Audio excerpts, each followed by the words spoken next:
Eons ago, we gazed at the stars and discovered patterns we call constellations, even coming to believe they might control our destiny.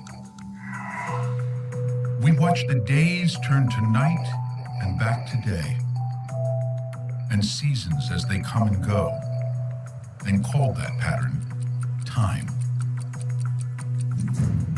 We see symmetrical patterns in the human body and the tiger's stripes, and build those patterns into what we create, from art to our cities.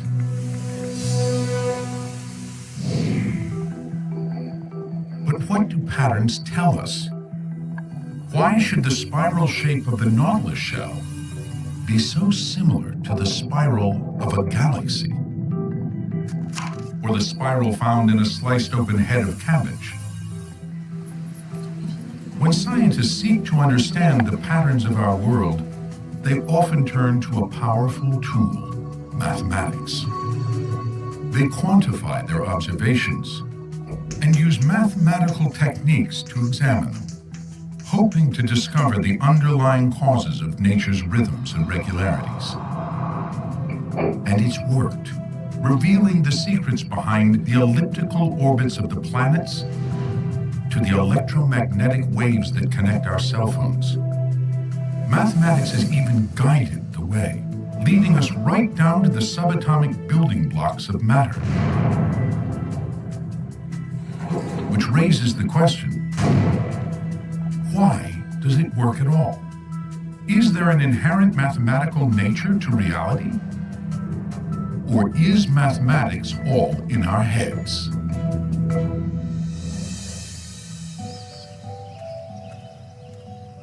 Livio is an astrophysicist who wrestles with these questions. He's fascinated by the deep and often mysterious connection between mathematics and the world. If you look at nature, there are numbers all around us. You know, look at flowers, for example. So there are many flowers that have 3 petals like this, or 5 like this. Some of them may have 34 or 55. These numbers occur very often. These may sound like random numbers, but they're all part of what is known as the Fibonacci sequence, a series of numbers developed by a 13th century mathematician. You start with the numbers 1 and 1, and from that point on, you keep adding up the last 2 numbers. So 1 plus 1 is 2. Now 1 plus 2 is 3. 2 plus 3 is 5. 3 plus 5 is 8. And you keep going like this, 5 plus 8. Today, hundreds of years later, this seemingly arbitrary progression of numbers fascinates many who see in it clues to everything from human beauty to the stock market. While most of those claims remain unproven, it is curious how evolution seems to favor these numbers. And as it turns out, this sequence appears quite frequently in nature. Fibonacci numbers show up in petal counts, especially of daisies. But that's just a start. Statistically, the Fibonacci numbers do appear a lot in botany. For instance, if you look at the bottom of a pine cone, you will see often spirals in their scales. You end up counting those spirals, you will usually find a Fibonacci number. And then you will count the spirals going in the other direction, and you will find an adjacent Fibonacci number. The same is true of the seeds on a sunflower head. 2 sets of spirals, and if you count the spirals in each direction, both are Fibonacci numbers. While there are some theories explaining the Fibonacci-botany connection, it still raises some intriguing questions. So do plants know math? The short answer to that is no. They don't need to know math. In a very simple geometric way, they set up a little machine that creates the Fibonacci sequence in many cases. The mysterious connections between the physical world and mathematics run deep. We all know the number pi from geometry, the ratio between the circumference of a circle and its diameter, and that its decimal digits go on forever without a repeating pattern. As of 2013, it had been calculated out to 12.1 trillion digits. But somehow pi is a whole lot more. Pi appears in a whole host of other phenomena which have, at least on the face of it, nothing to do with circles or anything. In particular, it appears in probability theory quite a bit. Suppose I take this needle, so that the length of the needle is equal to the distance between two lines on this piece of paper. And suppose I drop this needle now on the paper. Sometimes when you drop the needle, it will cut a line, and sometimes it drops between the lines. It turns out the probability that the needle lands so it cuts a line is exactly 2 over pi, or about 64%. Now, what that means is that in principle, I could drop this needle millions of times. I could count the times when it crosses a line and when it doesn't cross a line, and I could actually even calculate pi. Even though there are no circles here, no diameters of a circle, nothing like that. It's really amazing.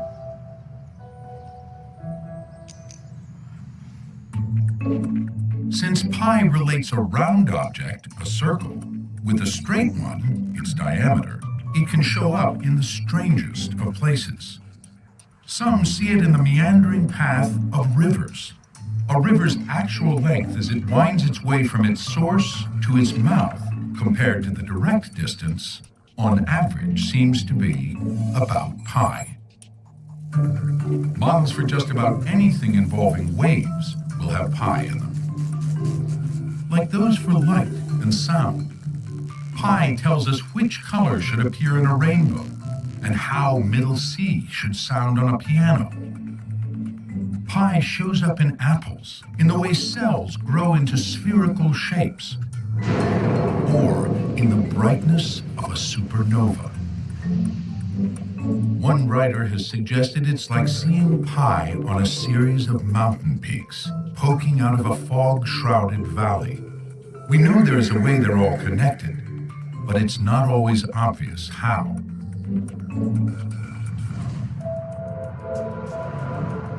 Pi is but one example of a vast interconnected web of mathematics that seems to reveal an often hidden and deep order to our world. Physicist Max Tegmark from MIT thinks he knows why. He sees similarities between our world and that of a computer game. If I were a character in a computer game that were so advanced that I were actually conscious and I started exploring my video game world, it would actually feel to me like it was made of real solid objects, made of physical stuff.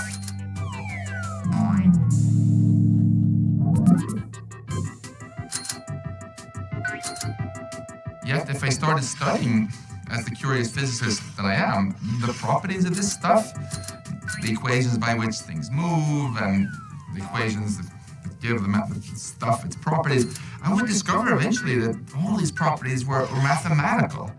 The mathematical properties that the programmer had actually put into the software that describes everything. The laws of physics in a game, like how an object floats, bounces, or crashes, are only mathematical rules created by a programmer.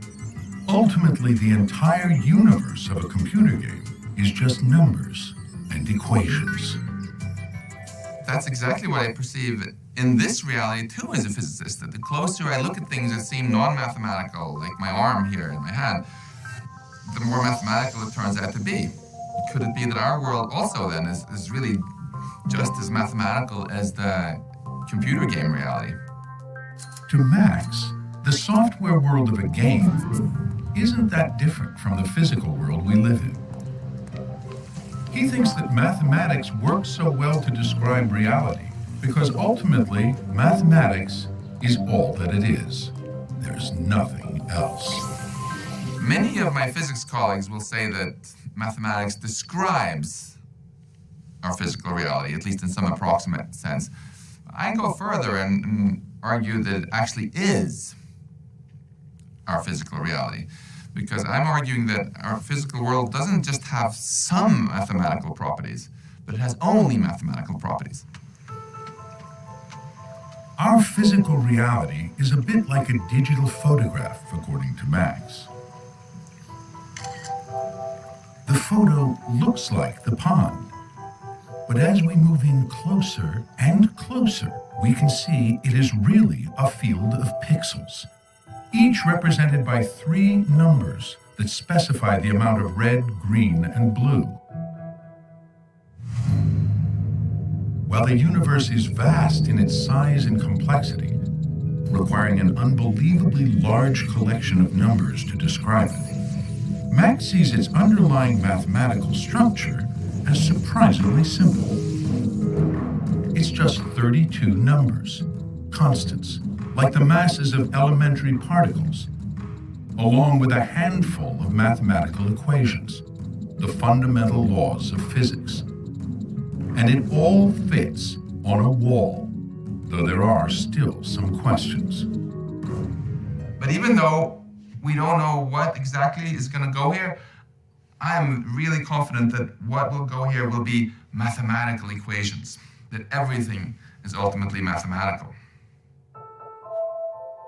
Max Tegmark's matrix-like view that mathematics doesn't just describe reality, but is its essence, may sound radical, but it has deep roots in history. Going back to ancient Greece, to the time of the philosopher and mystic Pythagoras. Stories say he explored the affinity between mathematics and music, a relationship that resonates to this day in the work of Esperanza Spalding, an acclaimed jazz musician who studied music theory and sees its parallel in mathematics. I love the experience of math. The part that I enjoy about math, I get to experience through music too. At the beginning, you're studying all the little equations, but you get to have this very visceral relationship with the product of those equations, which is sound and music and harmony and dissonance and all that good stuff. So I'm much better at music than at math, but I love math with a passion. They're both just as much work. You have to study it off. Your head off. Study your head off. The ancient Greeks found 3 relationships between notes especially pleasing. Now we call them an octave, a fifth, and a fourth. An octave is easy to remember because it's the first 2 notes of Somewhere Over the Rainbow. La, la. That's an octave. Somewhere. A fifth sounds like this. La, la. Or the first 2 notes of Twinkle, Twinkle, Little Star. And a fourth sounds like la, la. You can think of it as the first 2 notes of Here Comes the Bride. In the 6th century BCE, the Greek philosopher Pythagoras is said to have discovered that those beautiful musical relationships were also beautiful mathematical relationships by measuring the lengths of the vibrating strings. In an octave, the string lengths create a ratio of 2 to 1. In a fifth, the ratio is 3 to 2. And in a fourth, it is 4 to 3. Seeing a common pattern throughout sound, that could be a big eye-opener of saying, well, if this exists in sound, and if it's true universally through all sounds, this ratio could exist universally everywhere, right? And doesn't it? Pythagoreans worshiped the idea of numbers. The fact that simple ratios produced harmonious sounds was proof of a hidden order in the natural world, and that order was made of numbers. A profound insight that mathematicians and scientists continue to explore to this day. In fact, there are plenty of other physical phenomena that follow simple ratios. From the 2-to-1 ratio of hydrogen atoms to oxygen atoms in water, to the number of times the moon orbits the Earth compared to its own rotation, 1-to-1. Or that Mercury rotates exactly 3 times when it orbits the Sun twice, a 3-to-2 ratio. In ancient Greece, Pythagoras and his followers had a profound effect on another Greek philosopher, Plato, whose ideas also resonate to this day, especially among mathematicians. Plato believed that geometry and mathematics exist in their own ideal world. So when we draw a circle on a piece of paper, this is not the real circle. The real circle is in that world, and this is just an approximation of that real circle, and the same with all other shapes. And Plato liked very much these 5 solids, the Platonic solids we call them today, and he assigned each one of them to one of the elements that form the world as he saw it. The stable cube was Earth. The tetrahedron with its pointy corners was fire. The mobile-looking octahedron Plato thought of as air. And the 20-sided icosahedron was water. And finally, the dodecahedron, this was the thing that signified the cosmos as a whole. So Plato's mathematical forms were the ideal version of the world around us, and they existed in their own realm. And however bizarre that may sound, that mathematics exists in its own world, shaping the world we see, it's an idea that to this day many mathematicians and scientists can relate to. The sense they have when they're doing math, that they're just uncovering something that's already out there. I feel quite strong that mathematics is discovered in my work as a mathematician. It always feels to me there is a thing out there and I'm kind of trying to find it and understand it and touch it. As someone who actually has had the pleasure of making new mathematics, it feels like there's something there before you get to it. If I have to choose, I think it's more discovered than invented, because I think there's a reality to what we study in mathematics. When we do good mathematics, we're discovering something about the way our minds work in interaction with the world. Well, I know that because that's what I do. I come to my office, I sit down in front of my whiteboard, and I try and understand that thing that's out there. And every now and then I'm discovering a new bit of it. That's exactly what it feels like. To many mathematicians, it feels like math is discovered rather than invented. But is that just a feeling? Could it be that mathematics is purely a product of the human brain? Meet Sham, a bona fide math whiz. 800 on the SAT math. That's pretty good. And you took it when you were how old? 11. 11. Wow, that's like a perfect score. Where does Sham's math genius come from? It turns out we can pinpoint it, and it's all in his head. Using fMRI, scientists can scan Sham's brain as he answers math questions to see which parts of the brain receive more blood, a sign they are hard at work. All right, Sean, we'll start right now. Okay, buddy? In images of Sham's brain, the parietal lobes glow an especially bright crimson. He is relying on parietal areas to determine these mathematical relationships. That's characteristic of lots of math-gifted types. In tests similar to Sham's, kids who exhibit high math performance have 5 to 6 times more neuron activation than average kids in these brain regions. But is that the result of teaching and intense practice? Or are the foundations of math built into our brains? Scientists are looking for the answer here at the Duke University Lemur Center, a 70-acre sanctuary in North Carolina, the largest one for rare and endangered lemurs in the world. Like all primates, lemurs are related to humans. through a common ancestor that lived as many as 65 million years ago.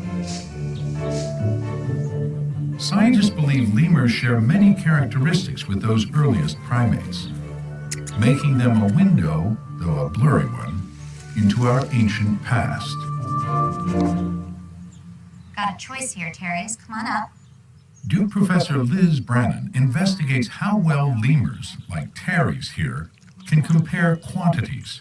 Many different animals choose larger food quantities. So what is Terry's doing? What are all of these different animals doing when they compare two quantities? Well, clearly he's not using verbal labels. He's not using symbols. We need to figure out whether they can really use number, pure number, as a cue. To test how well Terry's can distinguish quantities, he's been taught a touchscreen computer game. The red square starts around. If he touches it, two squares appear containing different numbers of objects. He's been trained that if he chooses the box with the fewest number, he'll get a reward, a sugar pellet. A wrong answer? We have to do a lot to ensure that they're really attending to number and not something else. To make sure the test animal is reacting to the number of objects and not some other cue, Liz varies the object's size, color, and shape. She has conducted thousands of trials and shown that lemurs and rhesus monkeys can learn to pick the right answer. Terry's obviously doesn't have language, and he doesn't have any symbols for number. So is he counting? Is he doing what a human child does when they recite the numbers 1, 2, 3? No. And yet, what he seems to be attending to is the very abstract essence of what a number is. Lemurs and rhesus monkeys aren't alone in having this primitive number sense. Rats, pigeons, fish, raccoons, insects, horses, and elephants all show sensitivity to quantity. And so do human infants. You're going to be filming him. At her lab on the Duke campus, Liz has tested babies that were only 6 months old. They'll look longer at a screen with a changing number of objects, as long as the change is obvious enough to capture their attention. Liz has also tested college students, asking them not to count, but to respond as quickly as they could to a touchscreen test comparing quantities. The results? About the same as lemurs and rhesus monkeys. In fact, there are humans who aren't as good as our monkeys and others that are far better. So there's a lot of variability in human performance, but in general, it looks very similar to a monkey. Substitute in the 3, you raise that to the 4.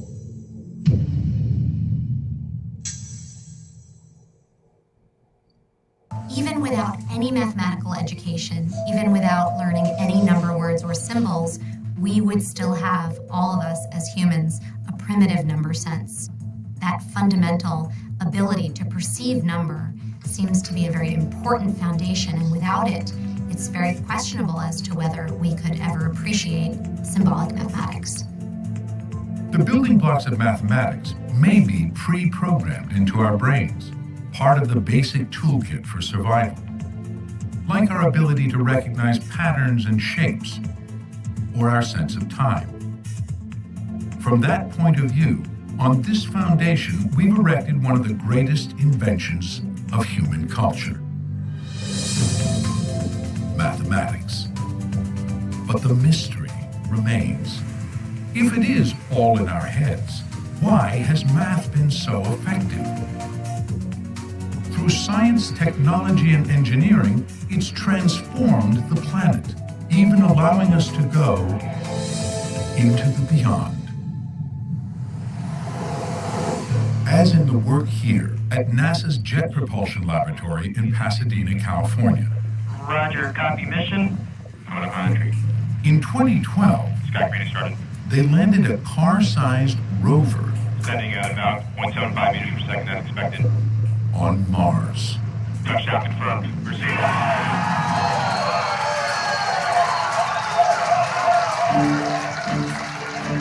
Adam Stelzner was the lead engineer on the team that designed the landing system. Their work depended on a groundbreaking discovery from the Renaissance that turned mathematics into the language of science. The law of falling bodies. The ancient Greek philosopher Aristotle taught that heavier objects fall faster than lighter ones. An idea that, on the surface, makes sense. Even this surface, the Mars Yard, where they test the rovers at JPL. So Aristotle reasoned that the rate at which things would fall was proportional to their weight, which seems reasonable. In fact, so reasonable, the view held for nearly 2,000 years, until challenged in the late 1500s by Italian mathematician Galileo Galilei.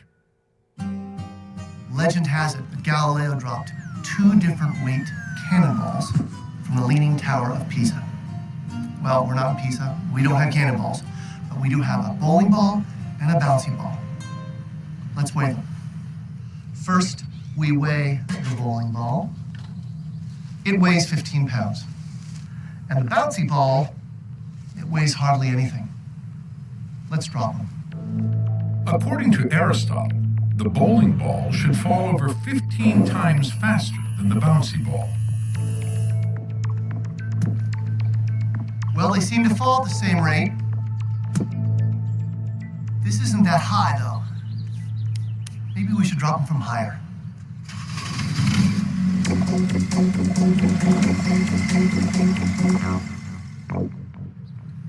So Ed is 20 feet in the air up there. Let's see if the balls fall at the same rate. Ready? 3, 2, 1, drop.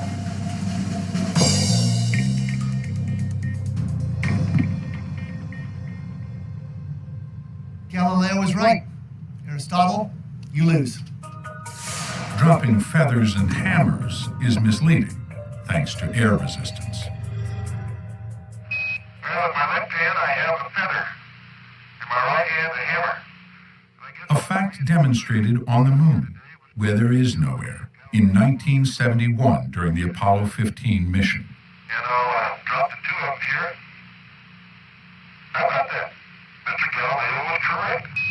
Little balls, soccer balls, So while counterintuitive, vegetables. if you take the air out of the equation, everything falls at the same rate, even Aristotle. But what really interested Galileo was that an object dropped at one height didn't take twice as long to drop from twice as high. It accelerated. But how do you measure that? Everything is happening so fast. Oh, yes. Galileo came up with an ingenious solution. He built a ramp, an inclined plane, to slow the falling motion down so he could measure it. So we're going to use this ramp to find a relationship between distance and time. For time, I'll use an arbitrary unit, a Galileo. 1 Galileo. The length of the ramp that the ball rolls during 1 Galileo becomes 1 unit of distance. So we've gone 1 unit of distance in 1 unit of time. Now let's try it for a 2 count. 1 Galileo, 2 Galileo. In 2 units of time, the ball has rolled 4 units of distance. Now let's see how far it goes in 3 Galileos. 1 Galileo, 2 Galileo, 3 Galileo. In 3 units of time, the ball has gone 9 units of distance. So there it is. There's a mathematical relationship here between time and distance. Galileo's inspired use of a ramp had shown falling objects follow mathematical laws. The distance the ball traveled is directly proportional to the square of the time. That mathematical relationship that Galileo observed is a mathematical expression of the physics of our universe. Galileo's centuries-old mathematical observation about falling objects remains just as valid today. It's the same mathematical expression that we can use to understand how objects might fall here on Earth, roll down a ramp. It's even a relationship that we used to land the Curiosity rover on the surface of Mars. That's the power of mathematics. Galileo's insight was profound. Mathematics could be used as a tool to uncover and discover the hidden rules of our world.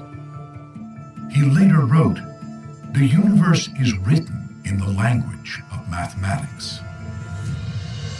Math is really the language in which we understand the universe. We don't know why it's the case that the laws of physics and the universe follows mathematical models, but it does seem to be the case. While Galileo turned mathematical equations into laws of science, it was another man, born the same year Galileo died, who took that to new heights that crossed the heavens.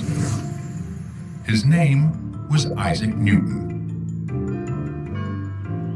He worked here at Trinity College in Cambridge, England. Newton cultivated the reputation of being a solitary genius, and here in the bowling green of Trinity College it was said that he would walk meditatively up and down the paths, absent-mindedly drawing mathematical diagrams in the gravel, and the fellows were instructed, or so it was said, not to disturb him, not to clear up the gravel after he passed, in case they inadvertently wiped out some major scientific or mathematical discovery. In 1687, Newton published a book that would become a landmark in the history of science. Today, it is known simply as the Principia. In it, Newton gathered observations from around the world and used mathematics to explain them. For instance, that of a comet seen widely in the fall of 1680. He gathers data worldwide in order to construct the comet's path. So for November the 19th, he begins with an observation made in Cambridge in England at 4:30 a.m. by a certain young person. And then at 5 in the morning at Boston in New England. So what Newton does is to accumulate numbers made by observers spread right across the globe in order to construct an unprecedentedly accurate calculation of how this great comet moved through the sky. Newton's groundbreaking insight was that the force that sent the comet hurtling around the sun was the same force that brought cannonballs back to Earth. It was the force behind Galileo's law of falling bodies. And it even held the planets in their orbits. He called the force gravity and described it precisely in a surprisingly simple equation that explains how two masses attract each other, whether here on Earth or in the heavens above. What's so impressive and so dramatic is that a single mathematical law would allow you to move throughout the universe. Today, we can even witness it at work beyond the Milky Way. This is a picture of two galaxies that are actually being drawn together in a merger. This is how galaxies build themselves. Yeah. Right. Mario Livio is on the team working with the images from the Hubble Space Telescope. For decades, scientists have used Hubble to gaze far beyond our solar system, even beyond the stars of our galaxy. It's shown us the distant gas clouds of nebulae, and vast numbers of galaxies wheeling in the heavens, billions of light years away. And what those images show is that throughout the visible universe, as far as the telescope can see, the law of gravity still applies. You know, Newton wrote these laws of gravity and of motion based on things happening on Earth and the planets in the solar system and so on. But these same laws, these very same laws, apply to all these distant galaxies and, you know, shape them, and everything about them, how they form, how they move, is controlled by those same mathematical laws. Some of the world's greatest minds have been amazed by the way that math permeates the universe. Albert Einstein, he wondered, he said, how is it possible that mathematics, which is, he thought, a product of human thought, does so well in explaining the universe as we see it? And Nobel laureate in physics, Eugene Wigner, coined this phrase, the unreasonable effectiveness of mathematics. He said that the fact that mathematics can really describe the universe so well, in particular physical laws, is a gift that we neither understand nor deserve. In physics, examples of that unreasonable effectiveness abound. When nearly 200 years ago the planet Uranus was seen to go off track, scientists trusted the math and calculated it was being pulled by another unseen planet. And so they discovered Neptune. Mathematics had accurately predicted a previously unknown planet. If you formulate a question properly, mathematics gives you the answer. It's like having a servant that is far more capable than you are. So you tell it, do this, and if you say it nicely, then it will do it, and it will carry you all the way to the truth, to the final answer. Evidence of the amazing predictive power of mathematics can be found all around us. I heard it took 5 Elvises to pull them apart. Television, radio, your cell phone, satellites, the baby monitor, Wi-Fi, your garage door opener, GPS, and yes, even maybe your TV's remote. All of these use invisible waves of energy to communicate, and no one even knew they existed until the work of James Maxwell, a Scottish mathematical physicist. In the 1860s, he published a set of equations that explained how electricity and magnetism were related, how each could generate the other. The equations also made a startling prediction.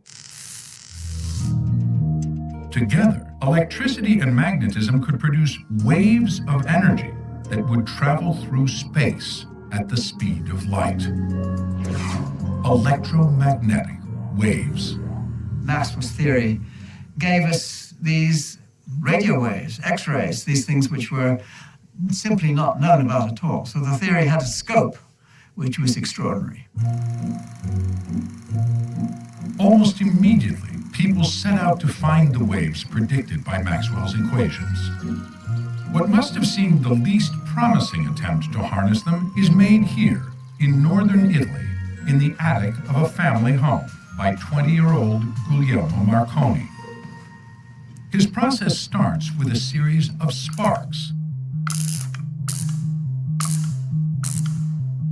The burst of electricity creates a momentary magnetic field, which in turn generates a momentary electric field, which creates another magnetic field.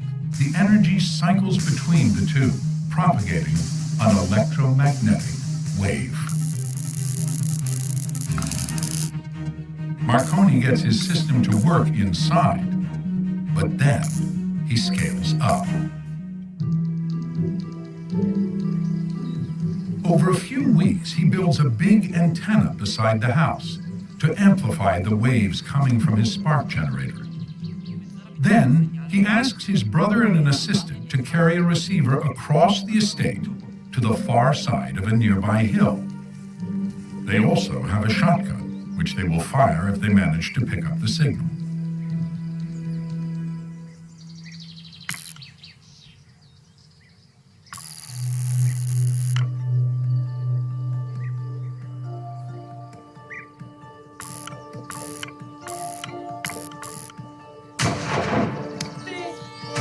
And it works.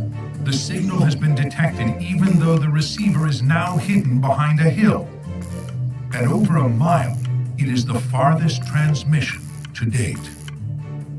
In fewer than 10 years, Marconi will be sending radio signals across the Atlantic.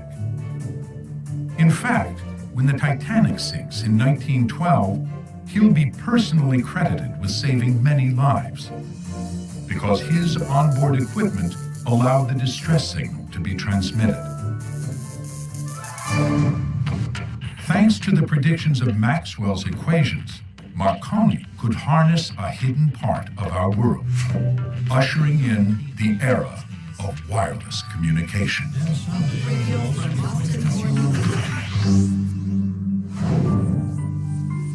Since Maxwell and Marconi, evidence of the predictive power of mathematics has only grown, especially in the world of physics.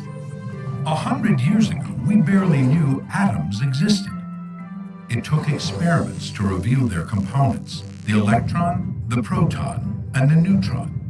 But when physicists wanted to go deeper, mathematics began to lead the way, ultimately revealing a zoo of elementary particles. Discoveries that continue to this day here at CERN, the European Organization for Nuclear Research in Geneva, Switzerland. These days, they're most famous for their Large Hadron Collider, a circular particle accelerator about 17 miles around, built deep underground. This $10 billion project, decades in the making, had a well-publicized goal: the search for one of the most fundamental building blocks of the universe. A subatomic particle mathematically predicted to exist nearly 50 years earlier by Robert Brout and François Angler, working in Belgium, and Peter Higgs in Scotland.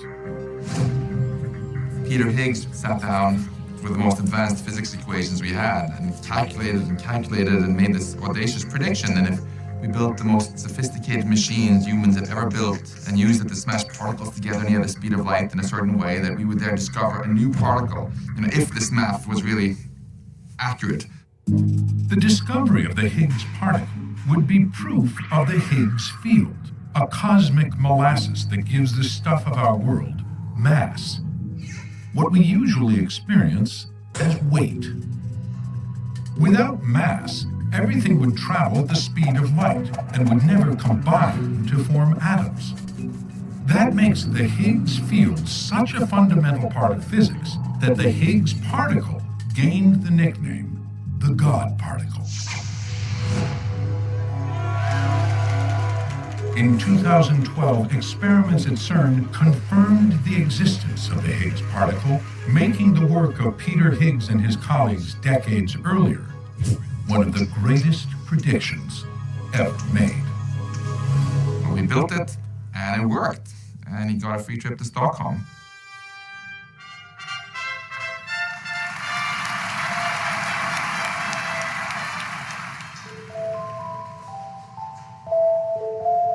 Here you have mathematical theories which make very definitive predictions about the possible existence of some fundamental particles of nature.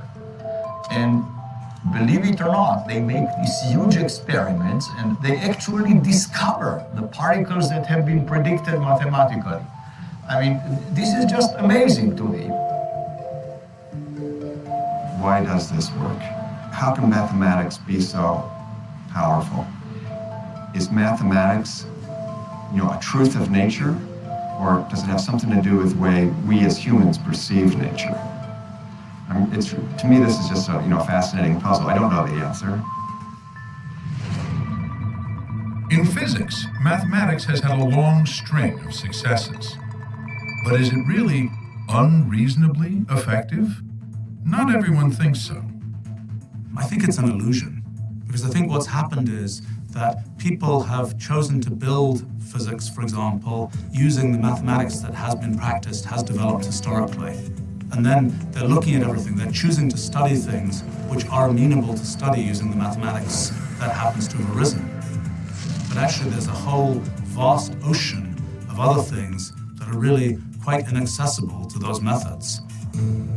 With the success of mathematical models in physics, it's easy to overlook where they don't work that well, like in weather forecasting. There's a reason meteorologists predict the weather for the coming week, but not much further out than that. In a longer forecast, small errors grow into big ones. Daily weather is just too complex and chaotic for precise modeling, and it's not alone. So is the behavior of water boiling on a stove, or the stock market, or the interaction of neurons in the brain, much of human psychology, and parts of biology. Biological systems, economic systems, it gets very difficult to model those systems with math. We have extreme difficulty with that. So I do not see math as unreasonably effective. I see it as reasonably ineffective. Perhaps no one is as keenly aware of the power and limitations of mathematics as those who use it to design and make things, engineers. Look at that wheel. In their work, the elegance of math meets the messiness of reality, and practicality rules the day. Mathematics, and perhaps mathematicians, deal in the domain of the absolute. And engineers live in the domain of the approximate. We are fundamentally interested in the practical. And so frequently we make approximations, we cut corners, we omit terms and equations to get things that are simple enough to suit our purposes and to meet our needs. Many of our greatest engineering achievements were built using mathematical shortcuts.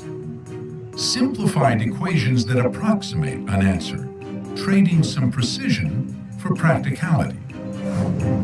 And for engineers, approximate is close enough to take you to Mars. For us engineers, we don't get paid to do things right. We get paid to do things just right enough. Many physicists see an uncanny accuracy in the way mathematics can reveal the secrets of the universe, making it seem to be an inherent part of nature.